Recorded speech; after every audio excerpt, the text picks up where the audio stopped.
All right. Welcome to another edition of Shabbat Lounge. This is Matt. And Jake here. And we have a special guest who is no stranger to us, but we want to let you know we've got Joshua Myers back on with us. And Joshua, how's it going?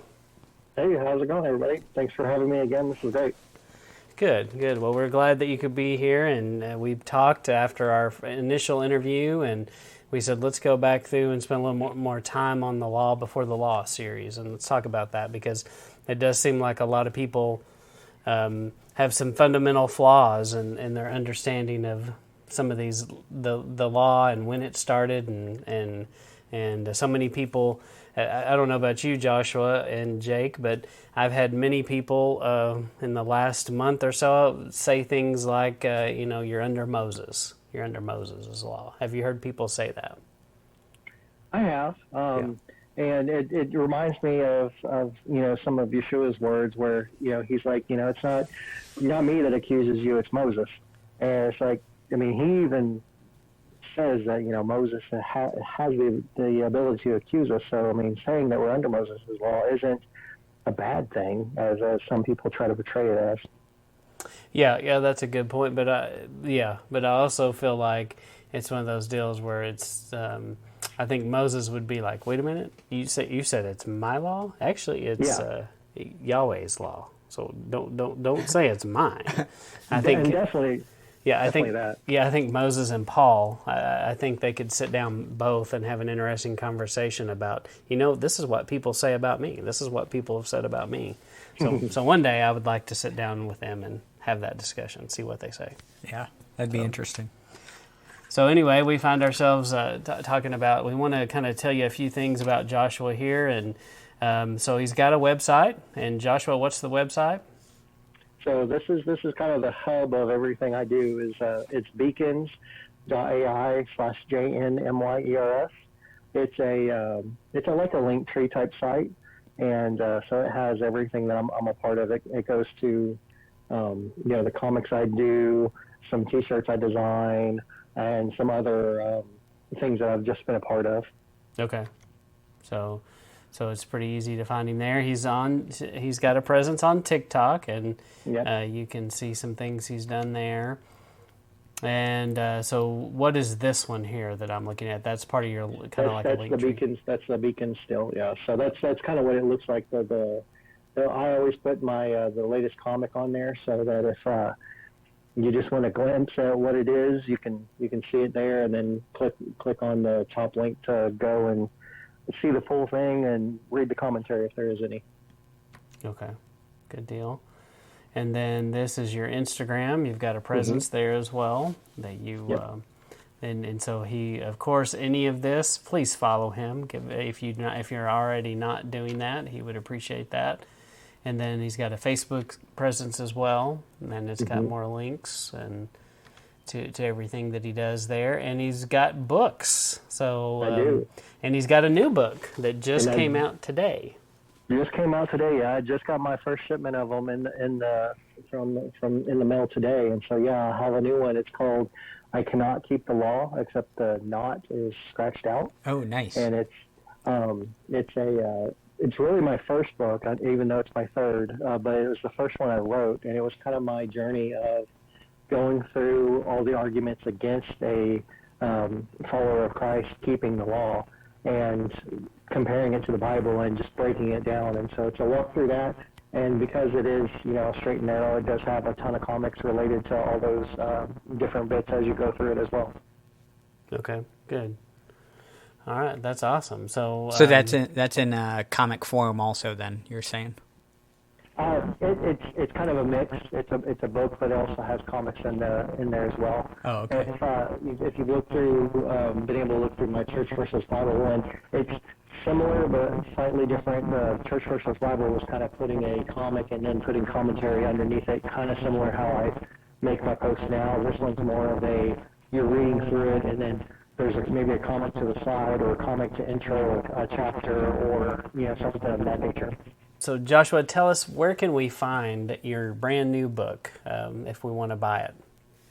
Right. So if you go to my Beacons AI link, I'll have the links there. But if you want to look for me on Amazon, I do have an Amazon page, author page of Joshua Myers.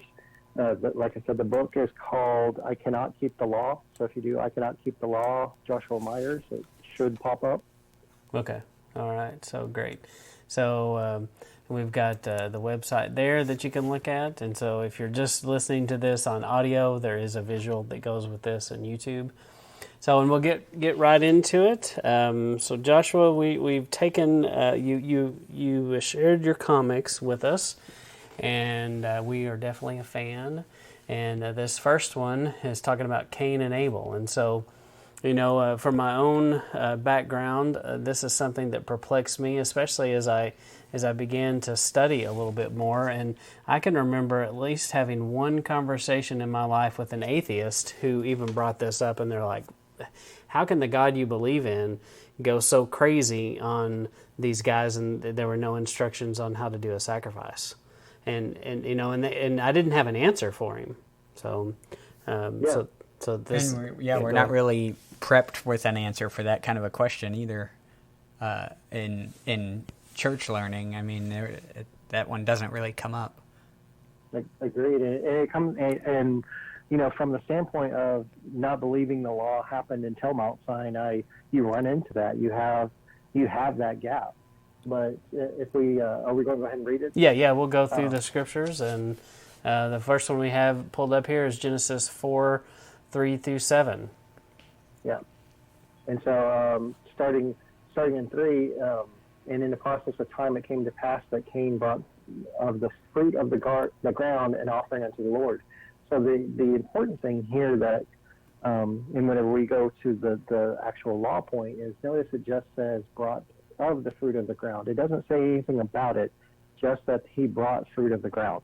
So this is, he just went and got some, could have been last year's, could have been, whatever. He just brought some fruit.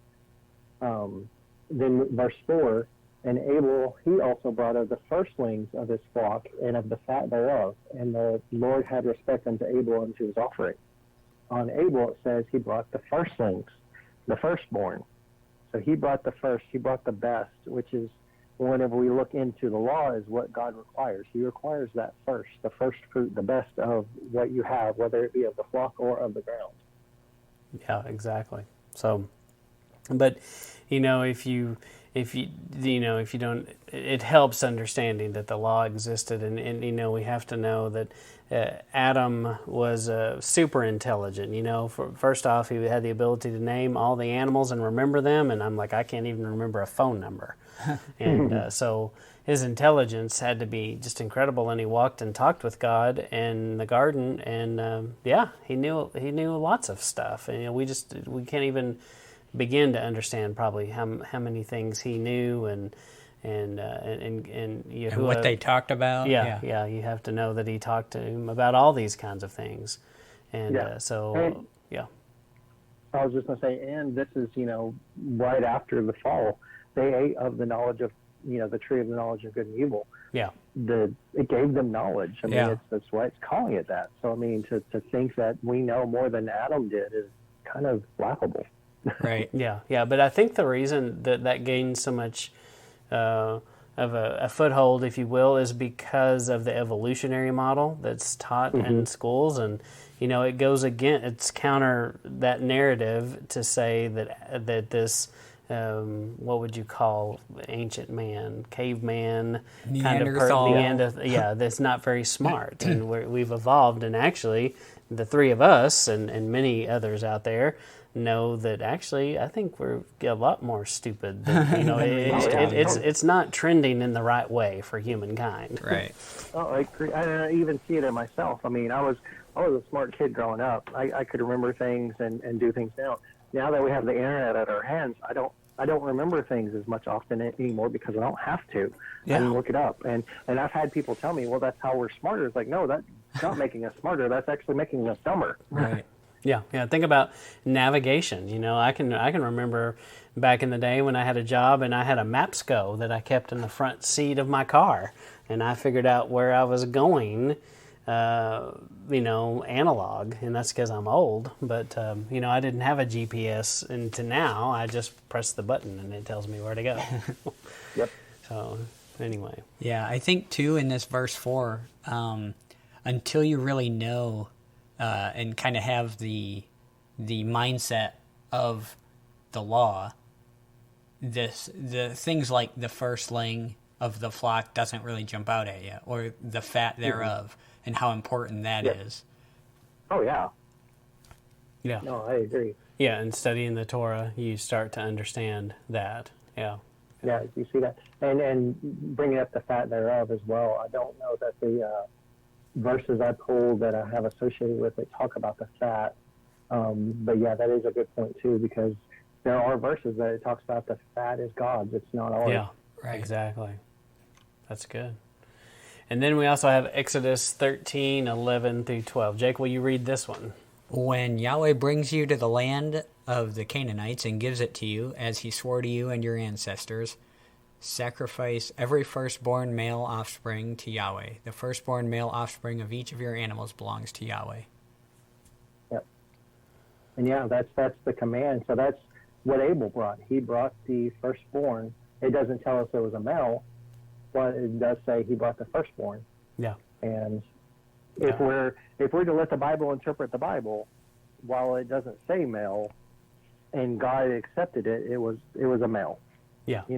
Yeah. And we can assume that it's clean as Right. well. So because I Exactly. remember That having too. some conversation with somebody about that, and it was just interesting how they couldn't understand that concept. But I was like, it had to be clean. There's no way that he sacrificed a pig and it was okay. It Right. didn't work that way. Right. And I like the way that you did the comic too, because you don't get a lot of condemnation from Yah to Cain. It's correction he gets. Exactly. And that goes to a point we were going to bring up. We see an opportunity for another another scripture reference. Yeah. So, and that is the idea of the cities of refuge, which we just recently read in the Torah portion, because Cain clearly has this city of refuge that he could go, and he's not immediately given capital punishment, and so it makes me think that. Well, Jake, go ahead and say what you were going to say. I know you were going to say something there. Yeah. So what we've kind of bantered around at our when we do study on this topic is that perhaps, and we'd like to get your thoughts on it. And maybe we'd like to see a comic on it. Yeah. But so the punishment for murder is death, whereas the punishment for manslaughter is to be sent to the city of refuge, so you're not killed by the avenger of blood, right? Right. So to us, this kind of seems like a manslaughter situation when Cain slew Abel, right?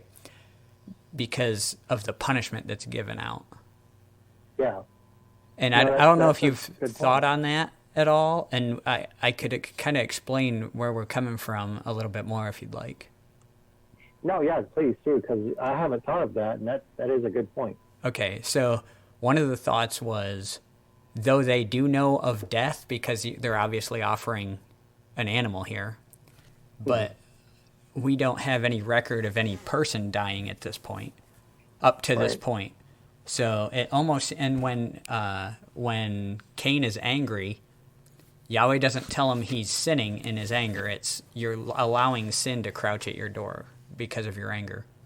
And in that, he takes his anger and in a fit of rage, he didn't sit by the wayside and plan to kill his brother.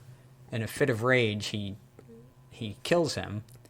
And based on the punishment, it sounds like more he didn't intend to kill him or he didn't realize he would kill him, that kind of thing.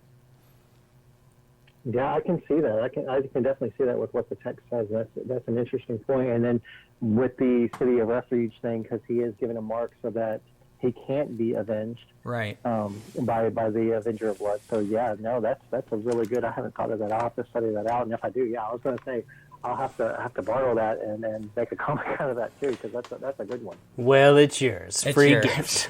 Well, thank you. All right, so we did kind of rabbit trail there, but Exodus 23:19 continues. You must bring the best of the first produce harvested from your soil to the house of Yahweh your Elohim. Never cook a young goat in its mother's milk. But the last part of that we know is not necessarily applicable to this, but definitely you see that that Abel that he That Cain is supposed to be bringing the best of his first produce. Yeah, and he does not do that. So then Exodus 34:19. Every first male offspring is mine, even the firstborn males of all your livestock, whether cattle, sheep, or goats. So, And that's just another showing what Abel did, showing another one that reaffirming that he was bringing the first. in Exodus 34:26, you must bring the first and best of the produce harvested from your soil to the house of Yahweh your Elohim, and never cook a young goat in its mother's milk. Yep. And again, showing what Cain did not do. So just giving our two witnesses there that we have in Scripture. And then Numbers 18:15. Every firstborn male, human or animal, that is brought to Yahweh is yours, but you must buy back every firstborn son and the firstborn male of any unclean animal. So once again, confirmation that they were doing all these things before the law was officially written down. Yep. Didn't mean it didn't exist. All right, we'll move on to the next one is with Noah. And so, Noah, if we went and did a man on the street and said, how many animals did Noah take on the ark? Everyone is going to say what? 2 by 2. 2 by 2, that's right. And we know... Might even sing the song for it. That's right. They leave out the 7 pairs thing, so we're going to take a look at that. So, but this is another one that I did think about at a young age and go, how did Noah know what was clean and unclean? And I'm sure other people have asked this question. Well, that means it's because that there was law before the law. Hence that's why we're here. So someone read Genesis 6:19 here. Go ahead, Joshua. Okay. Bring 2 of every living creature into the ship in order to keep them alive with you. There must be male and female, 2 of every type of bird, every type of domestic animal, and every type of creature that crawls on the ground will come to you to be kept alive. Take of every kind of food that can be eaten and store it. It will be food for you and the animals. Noah did this. He did everything that Elohim had commanded him. Yahweh said to Noah, go into the ship with your whole family, because I have seen that you are alone, are righteous among the people of today. Take with you 7 pairs of every kind of clean animal, a male and a female of each, and 1 pair of every kind of unclean animal, a male and a female. Also take 7 pairs of every kind of bird, a male and a female of each, to preserve animal life all over the earth after the flood. There you go. Pretty straightforward. Yeah. Pretty straightforward, yeah. And I'd changed translations on us, but sorry about that. That's fine. But here, like you're talking about, how did Noah know what what animals were clean and unclean? And it goes back to something that I believe you had mentioned in a TikTok comment that we were discussing this before here, is that some things were created for a purpose. We as humans, we create things for purposes all the time. We have vehicles. I have a car in the garage. I won't go use my car to try to cook supper tonight. That's not its purpose. God did the same thing. He created animals with purposes. Some of them, their purpose is food. Some of them, their purpose is something else. They're not for us to eat. Yeah. Which goes into the clean and the unclean. Yep, that's right. I've seen a great illustration where someone took an aquarium and they put mussels on one side and no mussels on the other, and they show it's like the same water, and the mussels are cleaning the water, and the water with the mussels is clean, and the water that doesn't have the mussels is dirty. And when we look at things like the Gulf of Mexico, and why is the Gulf of Mexico so dirty and nasty? Well, they have overfished the shrimp and the clams and the oysters, all these things we're not supposed to eat. They've overfished it so much that all the things that Yahweh put in there to clean the ocean, we decided we needed it, and we've removed all the cleaners. And no one ever talks about that in environmentalism, but I think it's worth mentioning. Yeah. And it goes back to what you were talking about earlier. It's kind of an evolutionary mindset, because we're the top of the food chain, so anything below us we can eat. And it's like, no, that's not how God set it up. He didn't set us at the top of a food chain. That's not the food chain. He has animals for certain purposes. Some of them we can eat, some of them we can't. That's right, and it's established at creation. So we'll go look at Leviticus now, and so I don't know if you want to read all of Leviticus 11 or just pick some things out of here. I think we could probably just pick some things out. Yeah. Just to show that, God says these are unclean and these are clean. Yeah, so for instance, in verse 3 there, 3:11, it talks about, or 11:3, talks about the cloven hoof and chews the cud. And we know we can eat those things, and so and it goes on, and it's very specific about the things that are clean and unclean. Right, and number 4 is good too. You shall not eat them that chew the cud, but don't divide the hoof. And then animals that divide the hoof but don't chew the cud are unclean also. Yeah. And then in verse 5, we see that God doesn't like Sonic Drive-In because he says we can't have conies. That's right. That's right. No conies. Very good. Very good. And definitely no swine here. So, yep. And then it goes on to specify the fish. It's got to have fins and scales. And this one here, verse 11, is even interesting. It's they're an abomination. Even their carcasses are an abomination to you. Yeah. Mm-hmm. Yeah. Yeah. So, like, I'm from the South. You guys are too, I believe. Yeah. Y'all know full well that lard is like our butter. If you go to any kind of like Southern kitchen, that's what they're using for butter. They're using pig carcass. The pig fat. Yeah. And and here it says no, you're not supposed to touch that stuff. Yeah, not even touch it. Yeah, the abomination's a pretty big word. You don't just throw that around. Yeah. Right. And it's interesting because that's the same descriptor that he has for things like homosexuality.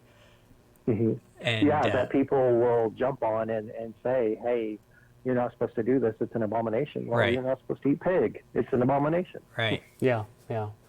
And then, with the birds here, it's pretty much the predator kind of birds, and the scavenger kind of birds, and those are the ones that he lists out to not eat. And it makes sense. He made these birds to go clean up the mess, because they're the sanitation department. They're doing in science we would call it their niche or their role or job, and that's what they do. That's what he made them to do this. And it's a perfect system because he made it. Agreed. I would point out too, because we were having that discussion the other day as well, because apparently chickens have a very wide range of what they will eat too, and they can kind of seem similar to some of these that aren't clean. Right. And it goes into, while we can kind of see some themes in them, it doesn't necessarily mean that is the theme. Yeah. Because like goats. How many times in cartoons growing up were goats chewing on a tin can? Right. Uh-huh. So it's not necessarily what they eat, but what their function is. Yeah.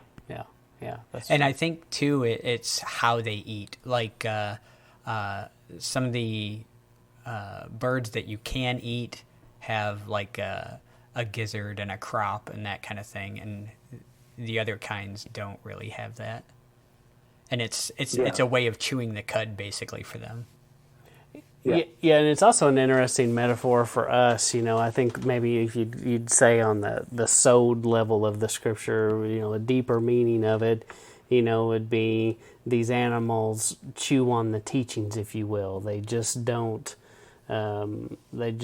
hear something and accept it. You know, they think about it, they chew on it, they process it, and that's how he wants us to be. He wants us to be thinking about things and conscious of the things that we do, and methodical about what we do, just like these critters are. You know, if you watch a cow eat, a sheep eat, you know, they're very methodical, and they eat a little bit, and then they got to sit down and chew on this for a minute and process it, and then they get up and go again. Whereas, you know, the pig and dogs and other animals, they just, I mean, they Scarf just, it down. yeah, instantly. And then it's over. Yeah, it's a way different even style of how they eat. Yeah. And, you know, using that too, I mean, not all of them, but, you know, things like cows, that bit that they're chewing, you know, it stays with them longer as well. You know, and to your point of the, you know, thinking it's not, it's you know, they have it and then it's gone. Nope, we're losing you again. I think we'll just do our little trick and then just, so hang on, we'll just call you again. Do you want to call out a time on there? I don't know. That one lasted longer. Yeah. I mean, for when we start, when you put it together. Okay, perfect. Oh, yeah, so I'm at basically 30 minutes in. So Okay. Good. We'll move on to the next piece of this. And so it's going on, looking at Noah, continuing to describe more of the things to eat and not eat. In 11, you see abomination again. And this looks like a... so in 10, it's, you know, this muscles. Is a duplicate. And oh, it is a duplicate. It is, yep. Yeah. There we go. There 20. it is. So, all fowls that creep going on all fours shall be an abomination to you. Yep. This verse 22, I think, gets twisted a little bit sometimes. Like even in this translation, they say the locust and the beetle and the grasshopper. Mm-hmm. That word beetle is generally more something similar to a grasshopper is what it's talking about. Yeah, and it's important to not just rely on one translation, but to go and compare others and also look into the original words. Right. Yeah. And this one, you know, it mentions this a couple of times here about not touching the carcasses of these unclean, and you'll be unclean till evening. And just kind of says some of the same kind of things. Yeah. Well, notice too on that, it's not if you eat it, you're unclean until evening. It's always touching the carcass, because farmers, again, they have purposes. So you're going to have pigs on your farm for a purpose, and sometimes they're going to die. You're going to have to mess with it. So you're going to have to touch a carcass, not to cook it, but you're going to touch it to, you know, dispose of it properly. Yeah, and that brings up a good point. A lot of people don't understand that there's provision in the Torah for mistakes, for things that happen. You know, and I think that a lot of people that want to argue you shouldn't do this, they don't know and they don't understand that he built provision in it from the beginning for guilt. Yeah, there's a way to resolve this. Yep. It was built in. All right, and then going on 29 through 35. And 35 is interesting because basically if any part of a carcass falls, the vessel should be unclean and they should be broken down. So, you know, if a piece of pottery is sitting out and something happens here, you know, the whole vessel is unclean. Yep. And I think it's because of the pores and stuff whenever they heat up. I know we ourselves had a friend give us one of those stoneware baking things, and we know that they don't follow the same eating methods that we do, and they probably did cook some unclean animals in it, and so we had to get rid of it because it's like, this fish right here. Yeah, no, that's good. Yeah. All right, good. All right, anything else? I think that was it on that one. Okay. All right, and then let's see. Oh, it's like a dead animal on your seed, or an unclean animal touching the seed kind of situation. Oh, yeah. So if you're out in the if you have a garden outside and one of these animals dies on it, it's not making your food unclean, which goes back to kind of similar to what Mark 7, where, Yeshua is talking with the Pharisees, and they're like, because they didn't wash their hands, their food's unclean. It's saying, no, your food's still fine. Mm-hmm. It's underground. It's still seed form. Don't worry about it. Mm-hmm. Yeah. Yeah, and just the detail that's in here. I mean, he's like thought of everything. Everything has been accounted for. So yeah, it's like, so here in 37, it's if the seed hasn't started growing yet, it'll stay clean. But if it has started growing, it I'm basing that off of water being put on the seed, and now the carcass falls on it. Now it's unclean. Right. Mm-hmm. So that makes you think about a lot of the fertilizers and stuff that are like fish meal from like unclean fish and stuff like that. Might be great for your garden, but I don't know. I mean, no, that's a good point. Yeah. That's a good point. And I know last Sabbath at our fellowship, we were talking about somebody was using manure from unclean animals, and they're like, it works really well. It's like, well, I don't know. It doesn't talk about that specifically here. Yeah. So I don't know. Yeah, and you don't always know, especially if you buy manure. It would be hard to know what animal produced it, but definitely something interesting and something you got to research and study on your own.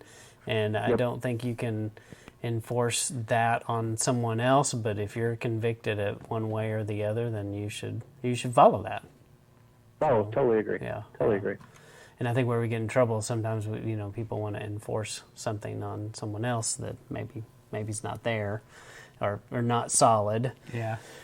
It goes on in basically 44 through 47 here. But in 47, I want to point out, it says to make a difference between the unclean and clean, between the beast that may be eaten and the beast that may not be eaten. So, he's very clearly, just in case you didn't get it, that that's what this is about, what you can eat and what you can't eat.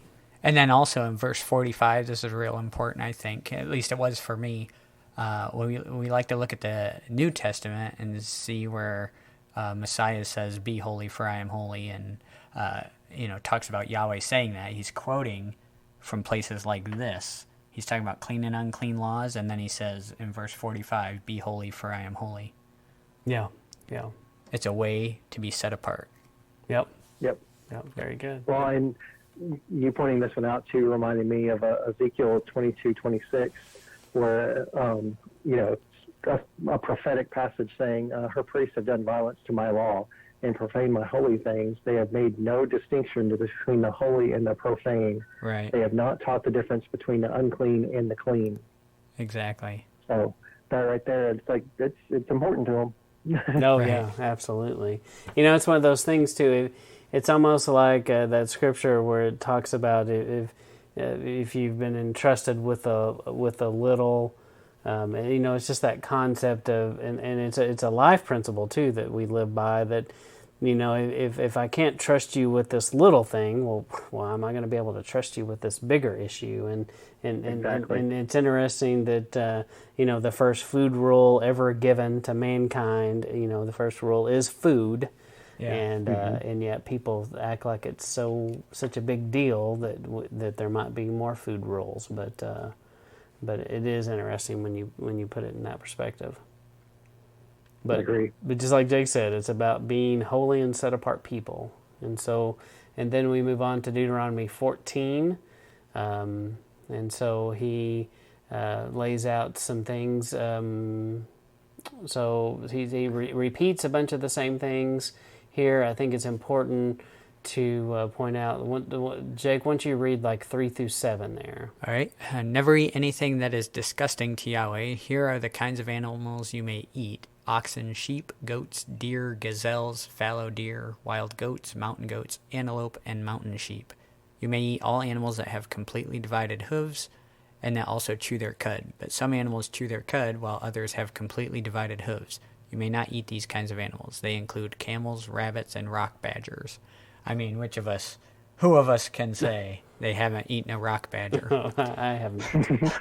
I don't even know what a rock badger is. I think it's a marmot. I think it's like a honey badger.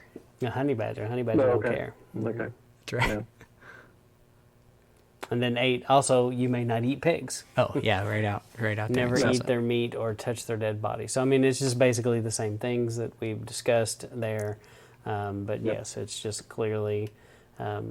so clearly Noah knew these things. And so when Yahweh said, hey, bring the clean animals, there's not a discussion where Noah's like, what? What do you mean, Yeah. clean? right. It wasn't new mean, I information. Yeah. And then in that too, the part you brought out too, the disgusting. Yeah. Yeah. I'm calling it disgusting. Like those of us that have kids or can remember our childhood, there's things that we did as kids or our kids have done that are disgusting, and it's like it appalls us. And that's the kind of relationship that we have with our Father. There's things that we do that appalls us, and He's like, please don't do that. Yeah. Well, that brings up a good point.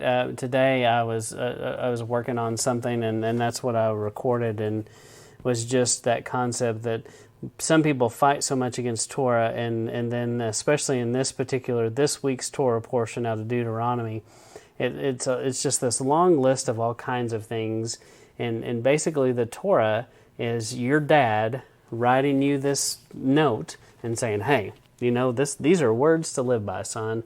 Don't do this. Little things like your dad would tell you, don't marry a whore, son. Pick a job that you like, and there are natural consequences, to us when we didn't do what our dad asked us to do. If we didn't listen to the advice, usually it ended up with some consequences. We initially thought our dad was just stupid, but then later we experienced some consequences, and we're like, oh, yeah. Yeah, I think too much we look at it like he set up a system, and we have to, if we don't follow it, he's going to club us. And it's really, he set up a system so that, the way I picture it is he set it up to kind of run on its own, so he doesn't have to micromanage every little thing. So he set it up to work a certain way, and he's telling you how it works so you don't screw it up and hurt yourself. Yeah. Yep.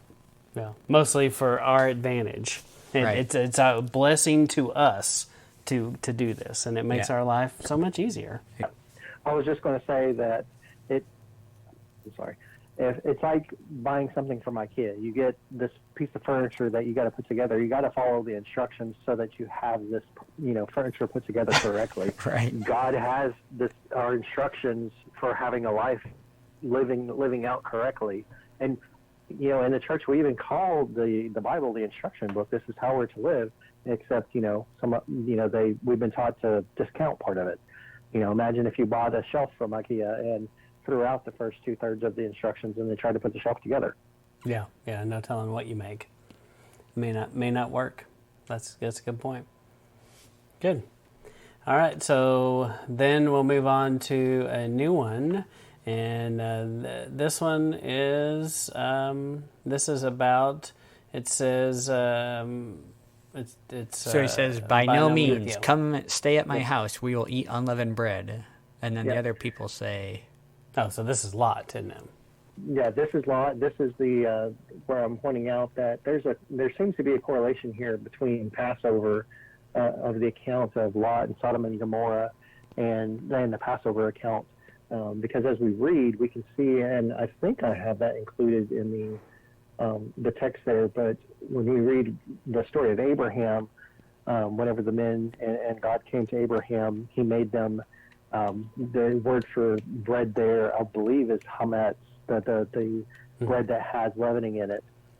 Whereas Lot, specifically, it's after sundown, and we know it's after sundown now, and Lot's like, hey, I'll give you unleavened bread. Come in my house, which is two of the regulations for Passover, unleavened bread and being in your house. Yeah, stay the night in the house there. Yeah, very good. So this account can be found in Genesis 19.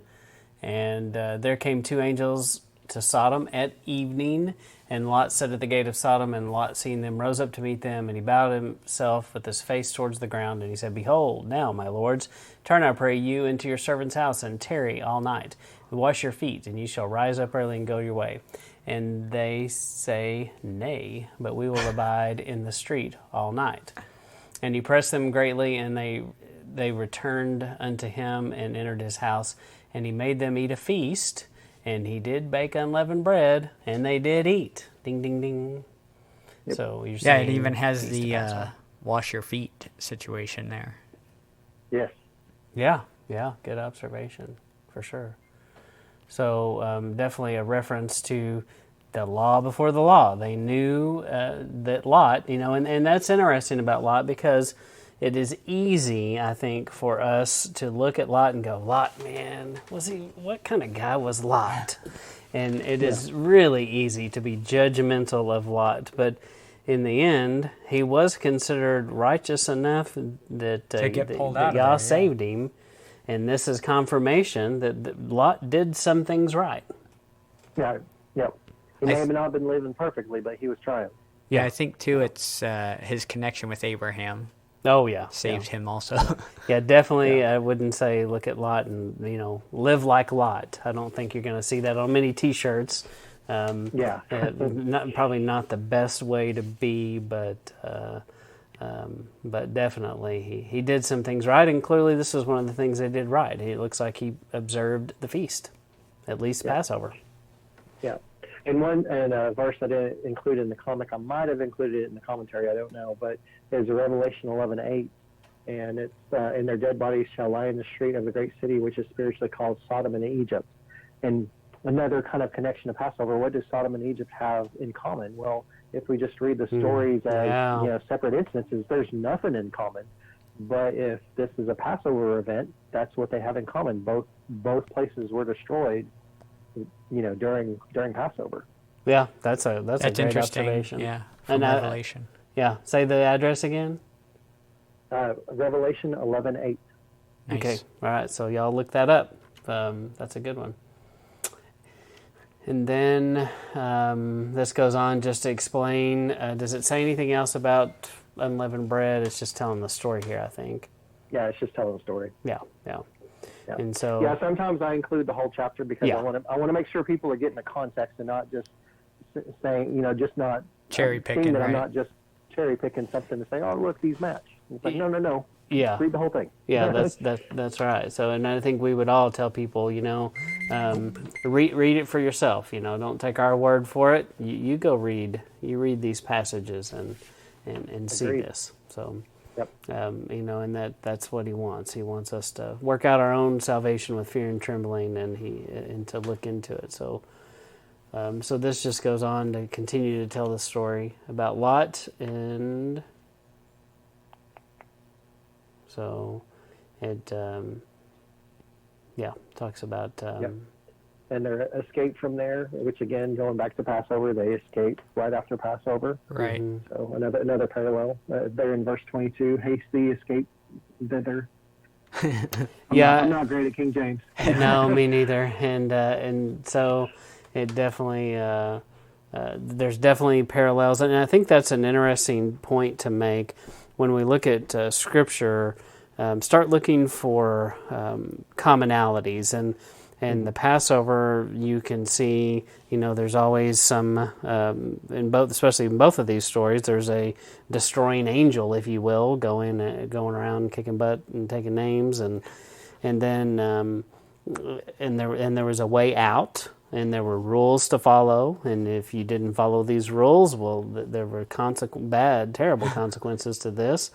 And then even at Shavuot, you see the same kind of principle. Shavuot, there's always fire. There's sometimes the number 3,000 speaking languages, and so there are multiple places. Once you start seeing these, the more you go through Torah, the more you're able to go, hey, wait, that looks like this. And it does help you kind of connect the dots and maybe see things you didn't see before. Right, you pick out the patterns because the word rhymes, basically. Yes, yes, it does. Agreed.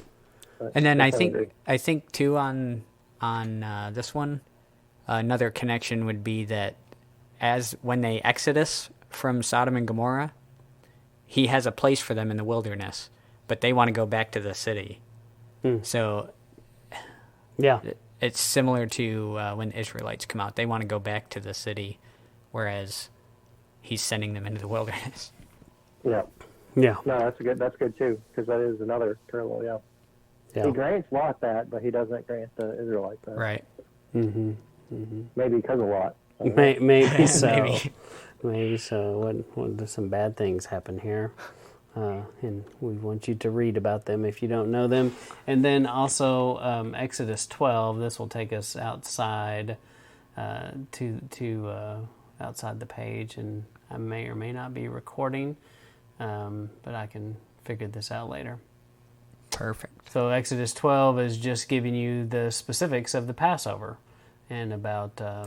So Jake, why don't you read that? All right. Yahweh said to Moses and Aaron in Egypt, "This month will be the very first month of the year for you. Tell the whole community of Israel, on the 10th day of this month, each man must take a lamb or a young goat for his family, one animal per household. A household may be too small to eat a whole animal. That household and one next door can share one animal. Choose your animal based on the number of people and what each person can eat. Your animal must be a 1-year-old male that has no defects.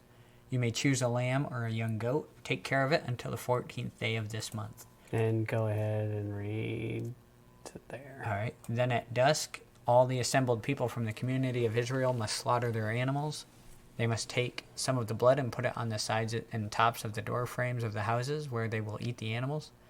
The meat must be eaten that same night. It must be roasted over a fire and eaten with bitter herbs and unleavened bread. There you go. All right, so hopefully we can get back to here. There we go. Beautiful. Okay. And then Leviticus 23, 4 through 8. Joshua, would you read this? Okay. The following are Yahweh's appointed festivals with holy assemblies, which you must announce at their appointed times.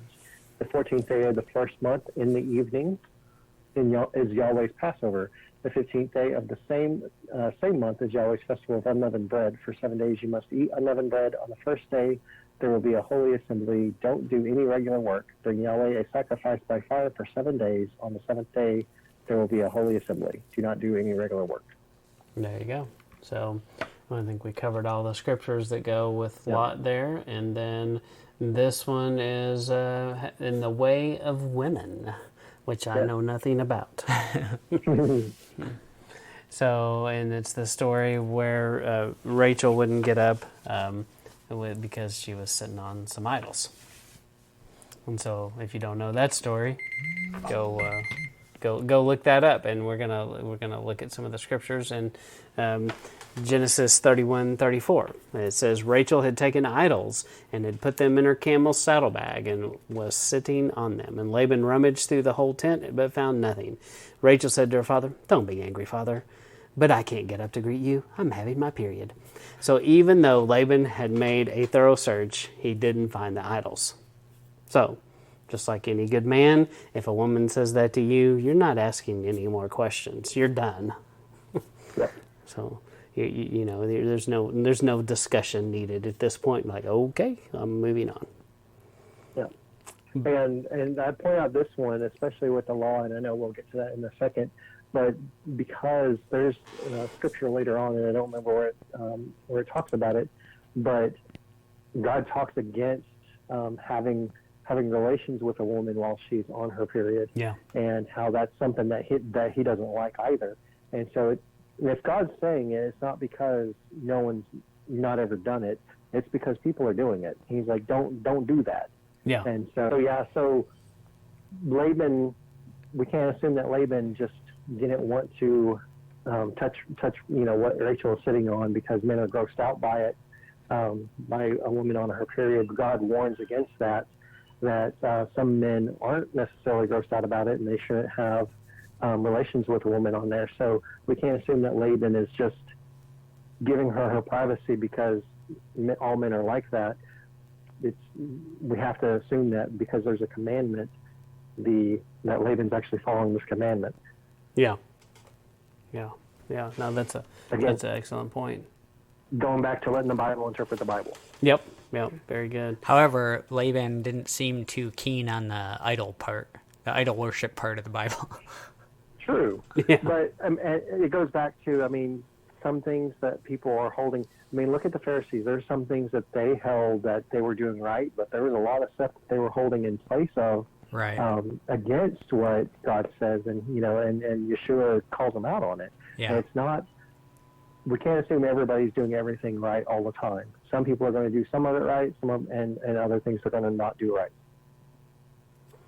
And then let's talk about this scripture. That this one brings up the scripture you're talking about in Leviticus 15:19 through 28. It lays out very specifically that when a woman has her monthly period, she'll be unclean for 7 days, and if you touch her, you're going to be unclean till evening. And anything that she lies down or she sits on will be unclean. Even her bed or clothes, you got to wash your bodies, and you're unclean till evening.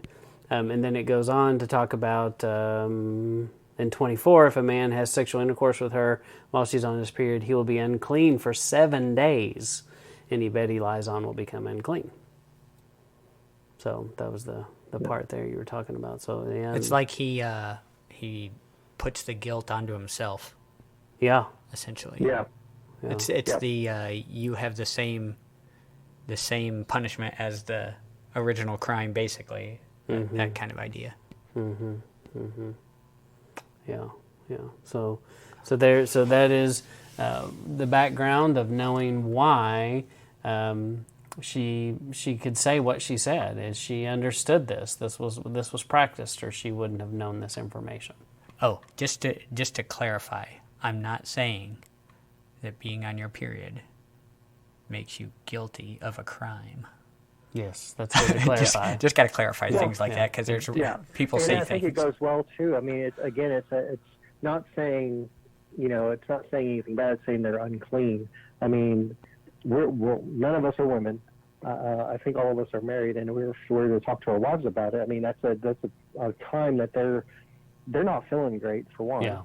It's kind of like the purification after childbirth. I think that was come up recently with I don't know if it was a Torah portion or something recently, or just something we were digging through here at home. But the same sort of thing where there's so many days after childbirth, and and talking to my wife after the kids we've had, she's like, yeah, it's like I don't want to be touched or anything by anybody, except my child, for those periods of time. And it's like, it makes sense. And we had our children pre-Torah, and so looking back on it and seeing, she's like, yeah, I can see that those were times where I needed to be left alone.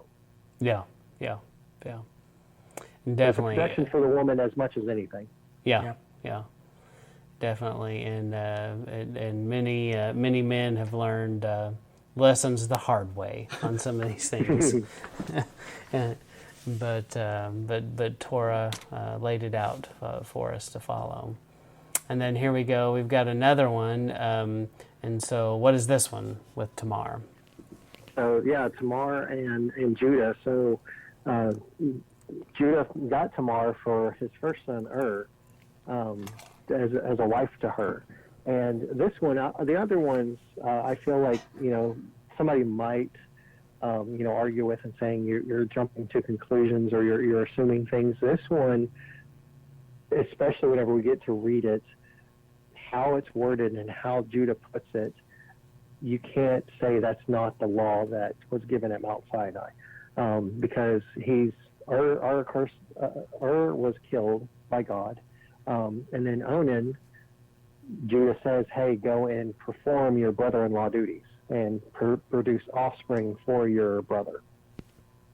And that's what many scriptures call the Levitical marriage. Yeah. So is what the subtitle is for. So let's look at this Genesis 38 and read whatever you want to read out of here, Joshua. Yeah. So starting in verse 6, Judah chose a wife for his firstborn son Ur. Her name was Tamar. Ur angered Yahweh, so Yahweh took his life. Then Judah said to Onan, go sleep with your brother's widow, do your duty as her brother-in-law, and produce a descendant for your brother. So that was the point there that I'm trying to bring out in the comic of Onan was supposed to go and produce offspring. Mm-hmm. Onan didn't, and then later on, whenever it comes to Sheila, and I'm trying to find that real quick. verse 12 there, maybe? Yeah. After a long time, Judah's wife, the daughter of Shua, died. When Judah had finished mourning, he and his friend,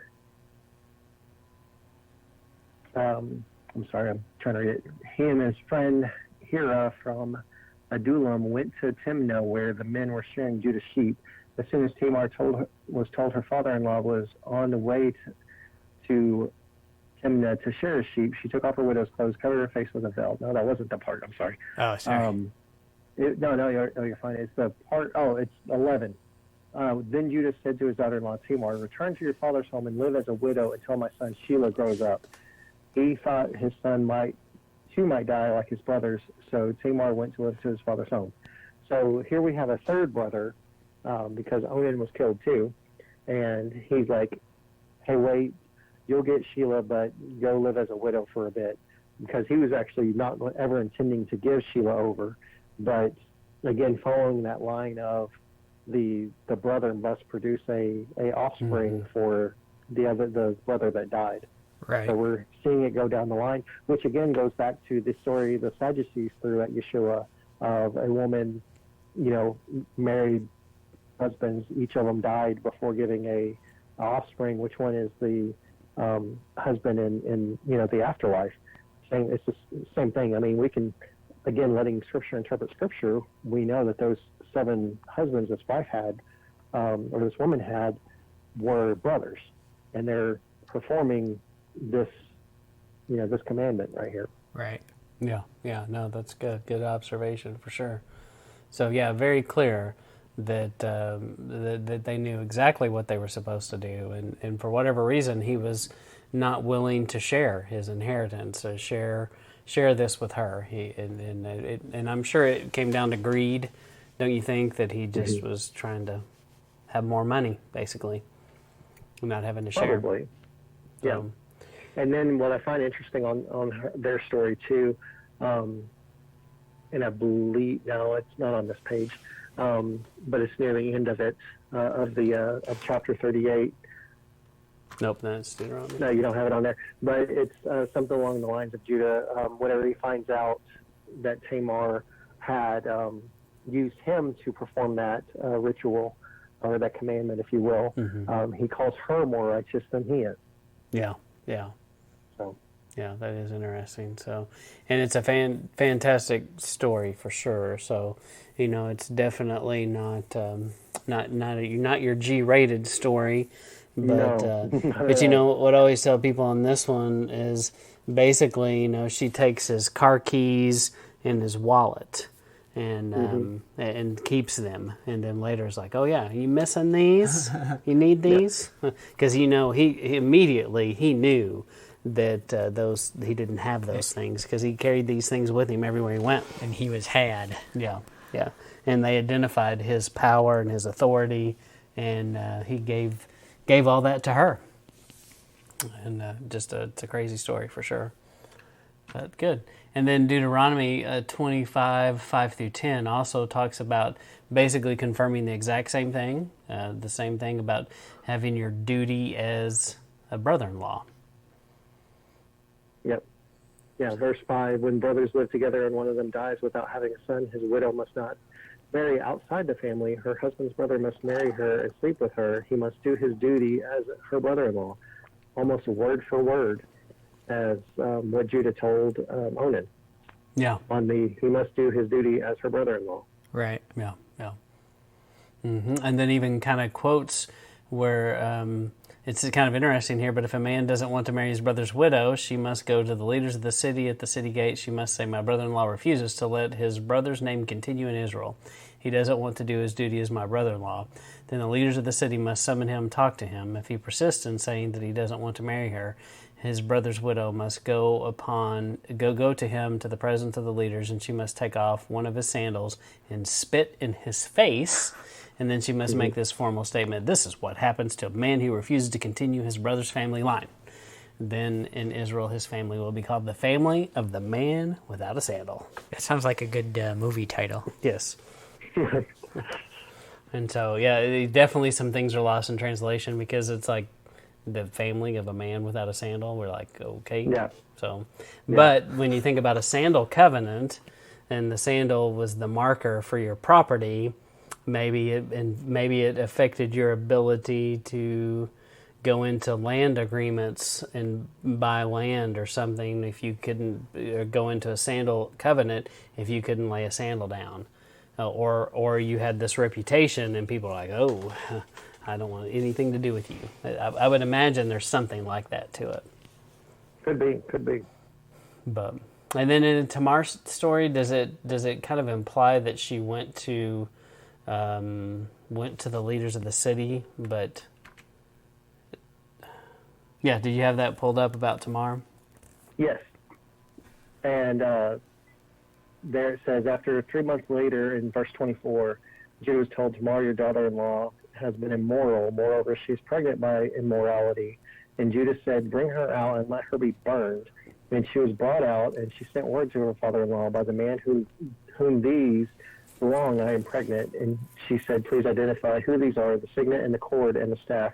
And then Judah identified them and said, she is more righteous than I, since I did not give her my son Shelah. Mm-hmm. So no, it doesn't mention that she was in front of the elders of the city, but Judah.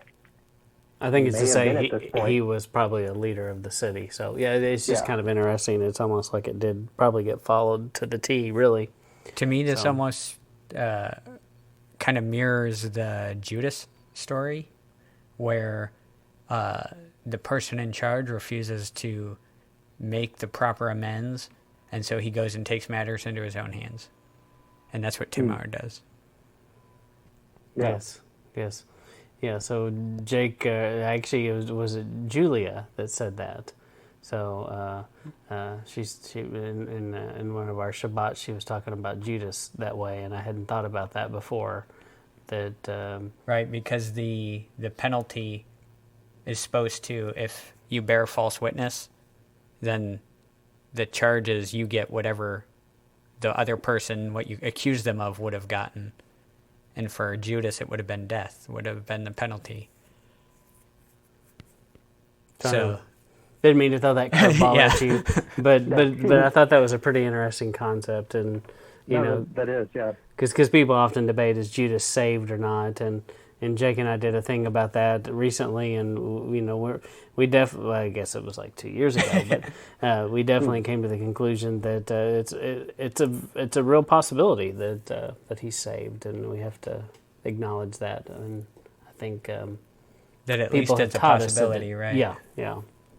So it's interesting. Sorry to rabbit trail, but we tend to do that. No, you're fine. You're fine. So, and then we've got clearly Joseph, and so Joseph with the cougar. And so if you don't know about the Joseph Cougar story. Joseph Cougar Mellencamp. Yes, Joseph. Yeah, very good. So we'll take a look at this story, and so we'll take a look at how did he know the law before the law, or what was the law. So Joshua, will you read this one for us? Yeah. So Genesis 39, starting in verse 7. After a while, his master's wife began to desire Joseph, so she said, come to bed with me. But Joseph refused and said to her, my master doesn't concern himself with anyone in the house. He trusts me with everything he owns. No one in this house is greater than I. He's kept nothing back from me except you, because you're his wife. How could I do such a wicked thing and sin against Elohim? So he's not worried about he's worried about sinning against God. That's the crux of his statement there. How do we know this is a sin against God? Yeah. Without the law. Yeah, that's good. How would he know? And this is another story in Genesis, well before the Mount Sinai. And then in Mount Sinai in Exodus 20:14, I've repeated it for some reason, never commit adultery. I guess emphasis added. Never committed. And then I think of what I meant to. It seems like there's a Deuteronomy. It's just my mistake. There, seems like the Leviticus 18:20. Leviticus 18:20 says the same and thing. And you shall not lie sexually with your neighbor's wife, and so make yourself unclean with her. Yeah. So So so clearly this is another instance of the law before the law. Yep. Great. Yeah. Now again, another pretty clear-cut one, just like the Judah and Tamar one. Yeah, very clear, and one that when you don't really think too much about, and definitely no one ever explained any of that to me when I was a kid. When you learn the story of Joseph. All right. Yeah. Yep. And then we've got another one. This one is, what's this one about drinking this thing? The jealous husband. Yeah. Very good. Yeah, this one's not, many people probably don't catch it because it happens in Exodus, and so you think, oh, the law's already being given. Well, some of it has, not all of it, because the law of the jealous husband is not actually given until Numbers 5. Mm-hmm. But this account happens in Exodus 32. And, and I feel like this is one of the most important concepts for someone to understand. And once you understand this, Scripture opens up and you see things, because then you can truly understand why one of the big reasons Yeshua has to die on the cross is because he takes this curse of the bitter waters, or the jealous husband, upon himself, and the curse that we are all very much guilty of, and the whole world is guilty of. And and he took that, and I think when he prays, may this cup pass before me, he's talking about this cup of bitter waters. And no one ever explained that to me. I'm like, I'm thinking he's drinking from the cup of wrath. And I guess maybe metaphorically you can say that, but I think literally it was because he's drinking the cup of bitter waters. That's why he says that. Yeah, no, I would agree. I definitely agree with that. And because he knows we're guilty. I mean, so he knows what's going to happen to us. Yeah, absolutely. It is no doubt in his mind. So the golden calf, I think we should read this one because it is so crucial. And so I'll read till verse 7 here. So, and this is Genesis 32.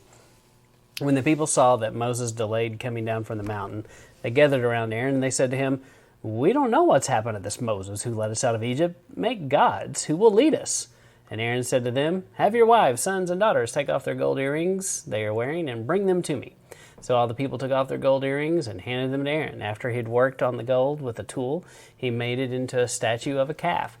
Then they said, "Israel, here are your gods who brought you out of Egypt." When Aaron saw this, he built an altar in front of it and announced, "Tomorrow there'll be a festival in Yahweh's honor." Early the next morning, the people sacrificed burnt offerings and brought fellowship offerings. Afterwards, they sat down to a feast, which turned into an orgy.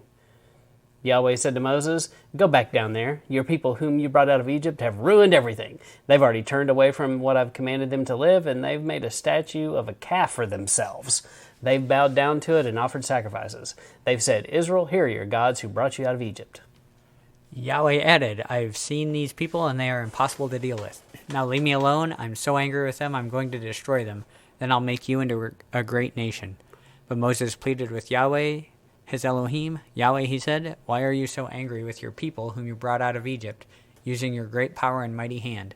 Don't let the Egyptians say, 'He was planning all along to kill them in the mountains and wipe them off the face of the earth. That's why he brought them out of our land.' Don't be so angry. Reconsider your decision to bring this disaster on your people. Remember your servants Abraham, Isaac, and Israel. You took an oath, swearing on yourself. You told them, 'I will make your descendants as numerous as the stars in the sky. I will give to your descendants all the land I spoke of. It will be their permanent possession.' So Yahweh reconsidered his threat to destroy his people. Moses turned and went down the mountain carrying the 2 tablets of God's words. They were written on both sides, front and back. The tablets were the work of Elohim, and the writing was Elohim's writing inscribed on the tablets. Then Joshua heard the noise of the people shouting. He said to Moses, 'It's the sound of war in the camp.' Moses replied, 'It's not the sound of winners shouting. It's not the sound of losers crying. It's the sound of a wild celebration that I hear.' When he came near the camp, he saw the calf and the dancing. In a burst of anger, Moses threw down the tablets and smashed them at the foot of the mountain. Then he took the calf they had made, burned it, ground it into powder, scattered it on the water, and made the Israelites drink it. Moses asked Aaron, "What did these people do to you that you encouraged them to commit such a serious sin?" "Don't be angry, sir," Aaron answered. "You know these people are evil. They said to me, 'We don't know what's happened to this Moses who brought us out of Egypt. Make gods for us. They will lead us.' So I told them, 'Take off the gold they were wearing,' and they gave it to me. I threw it into the fire, and out came this calf." Aaron had led the people get out of control, and they became an object of ridicule to their enemies. When Moses saw this, he stood at the entrance to the camp and said, "If you're on Yahweh's side, come over here to me." And then all the Levites gathered around him. And then 20, which actually is like a scene from the Alamo with John Wayne. Then he said to them, "This is what Elohim of Israel says. Each of you put on your sword, go back and forth from one end of the camp to the other. Kill all your relatives, friends, and neighbors." They did what Moses told them, and that day about 3,000 people died. So, how does he know who's guilty? Yep. And that goes into the law. If we pull up the numbers account and see what happens whenever you drink the bitter waters, your thigh wastes away and your abdomen expands. Well, if your thigh's wasting away, you're not running nowhere. You know? They weren't running away. Yep. Numbers 5:11 through 31. And the Lord spoke with Moses, saying, "Speak to the people of Israel. If any man's wife goes astray and breaks faith with him, if a man lies with her sexually and is hidden from the eyes of her husband, and she is undetected, though she has defiled herself, and there is no witness against her, since she has not taken an act, if the spirit of jealousy comes over him, and he is jealous of his wife who has defiled herself, or if the spirit of jealousy comes over him, and he is jealous of his wife, though she has not defiled herself, then the man shall bring his wife to the priest and bring offering required of her, a tenth of an ephah of barley flour. He shall pour no oil on it and put no frankincense on it, for it is a grain offering of jealousy, a grain offering of remembrance, bringing iniquities for remembrance." And here's where it gets into the water. In verse 16, "And the priest shall bring her near and set her before the Lord, and the priest shall take holy water in an earthen vessel and take some of the dust that is on the floor of the tabernacle and put it into the water. The priest shall set the woman before the Lord and unbind her hair of the woman's head and place it in her hands, the grain offering of remembrance, which is the grain offering of jealousy, in his hand the priest. Then the priest will say to her, if no other man has had sexual intercourse with you and you haven't been unfaithful to your husband, you're not guilty.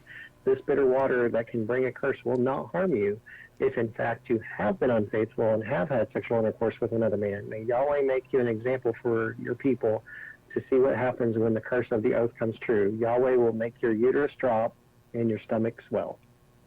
That sounds like a terrible thing. Yeah, which that one is interesting because it says uterus. Other translations say your thigh fall away, right, and your stomach swell. Yeah. This is the nog, and so it is. If you've ever looked Take at it some before, liberties. Yeah, it's not always perfect, but I think the thigh rotting away. I think the nog just did this because it's a woman, and but definitely. But yeah, but when it comes to them running through and killing the 3,000, well, again, if their thigh fell away because they drank the bitter waters, they're not able to run off. Yeah, no, that's good. They have clearly been found out, and don't you know they're like, what is happening to me? Because this is a mixed multitude, and how many of them knew all of this? I don't know how many of them knew the consequence, not many of them. but definitely there were people in this group that knew for sure, and they're watching from a distance, watching this stuff go down, like, oh no. Yeah, no, I agree. There's always a remnant, but I always look at too that Mount Sinai and all that as a reteaching, because many of the people had forgotten. Yeah, I think that's a very important thing to remember and understand, that many of them did. They started off there with Joseph, and Joseph was knew about the commandments and the things that pleased the Father, and at some point, a lot of this stuff just got lost. They got fat and happy in Egypt. They're the lap of luxury in the known world at the time, and their life was pretty cush. In a lot of ways, it's a lot like what we live like, and they had it pretty easy in some aspects. Yes, they were slaves at some point, but it took a while to get there. And they got very acclimated in that culture that they were surrounded with. That's why later they're always like, I wish we could go back. Right. Yep. So anyway, great.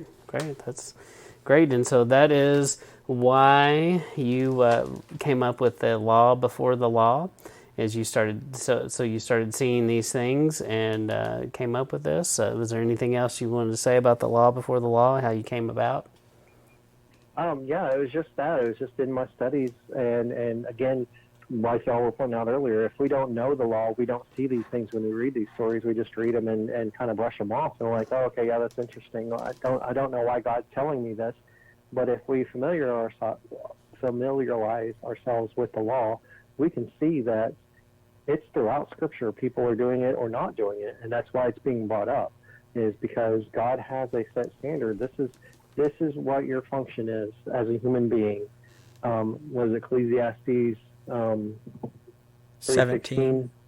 3:17? For this is the whole duty of man, obey God's commandments. Yeah. The whole duty of man. And so that's our purpose in life. This isn't just a suggestion guide. This is what we're supposed to do. And whenever we look at it that way, we can then see in these stories before the law was ever given that either man doing it or man failing at it. Mm-hmm.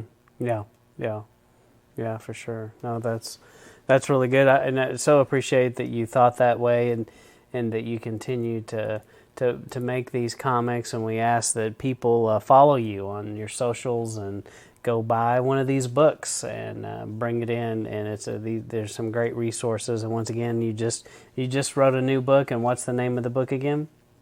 The new one is I Cannot Keep the Law. Not crossed out, but you can't always cross out things when you're searching. So it is I Cannot Keep the Law. But yeah. Right. Yeah. Cannot Keep the Law by Joshua Myers. And so they can buy it on, where all do you sell it? That's on Amazon, because I'm self-publishing right now, so they're the ones publishing it for me. But okay, yeah. So yeah. And we appreciate you taking the time to talk to us, and we look forward to further discussions and maybe more law before the law. Who knows? There may be a few other things that you find and make cartoons about. Is there any particular piece of your current cartooning that we should know about or point people towards? The thing that I've had done going on recently that I really enjoy is I've titled them in the background WWJD, but they're kind of it's the mainstream Christian Jesus. Who I've drawn to look like, how we always see him.